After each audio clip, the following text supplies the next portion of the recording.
CPM কে আনলাম। CPM আনার পরে সিপিএম কি করলো? সিপিএম ওই সেই ভাই ভাইতে মারামারি কাটা আসার পরে কি করলো? ভারতবর্ষের মেরুদণ্ড ছিল বাংলা, যেখানে কলকারখানা, অফিস আদালত, ফ্যাক্টরি ছিল, সেইগুলো উনি ট্রেড ইউনিয়ন করে বন্ধ করে দিল।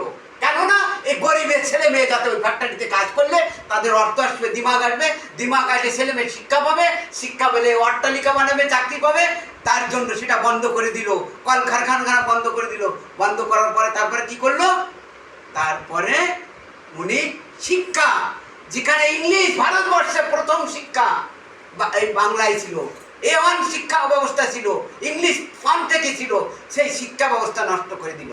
কি বলছে প্রমোদ দাশগুপ্ত বলছেন, কমরেড, উনি বলছে চাষা মজদুরির ছেলে যদি ইংলিশ শেখে তাহলে আমরা কোথায় যাব? কেন? আর সেই সিপিএমকে আমরা ভোট দিয়েছি, যে সিপিএম মরিজামিতে হাজারো হাজারো লোক এই নমস্ত পণ্ড করতে জেলে কর্মী এদের মেরে দিয়েছিল, আর তাদের আমরা ভোট দিয়েছি, আর তারা আমাদের মেরুদণ্ড ভেঙেছে।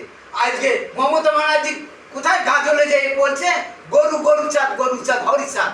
হ্যাঁ হ্যাঁ, কেন বলছে? কেন বলছে তা জানেন?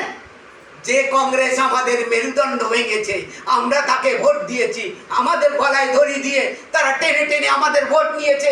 আর যে সিপিএম আমাদের ওই রকম গরুর মতন টেনে টেনে আমাদের ভোট নিয়েছে, আর যে তৃণমূল আমাদের ওই মারামারি কাটাকাটি করে আমাদের গলায় দড়ি বেঁধে নিয়ে আমাদের ভোট নিচ্ছে, বিজেপিও তাই নিচ্ছে, আর তার জন্য গরু চাঁদ বলছে। বুঝতে পারছেন না? এটা মমতা বলছে না, এই বিজেপির যে আরএসএস, মোদি, এরাই থেকে মমতাকে দিয়ে বলাচ্ছে। মোদি আর মমতা কই আলাদা নয়। মমতাও বলছে যে পাকোড়া চপ ভাজো, আর মোদিও বলছে চপ ভাজো। কেন বলছে? যে আপনারা আপনাদের ছেলে মেয়ে জমি জমা বিক্রি করে শিক্ষিত করবেন না। কেননা শিক্ষিত হলে দিমাগ খুলবে, দিমাগ খুললে চাকরি যদি না হয় তারা আন্দোলন করবে, আন্দোলন না করলে তারা কি করবে?